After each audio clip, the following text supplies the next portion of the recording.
शास्त्र असं सांगतं, एका विवाहित पुरुषाचं डावं अंग हे स्त्रीच्या मालकीचं असतं.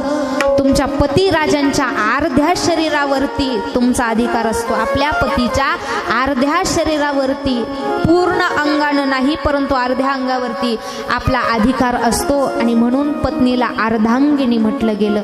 एक सांग का, म्हणून आपल्या पत्नीला अर्धच सांगत जायचं, तिला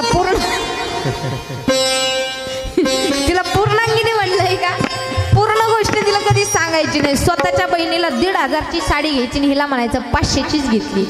पण ही बिलय चॅप्टर महाराज, हे घ्या 500 ना, असली दुसरे आणा.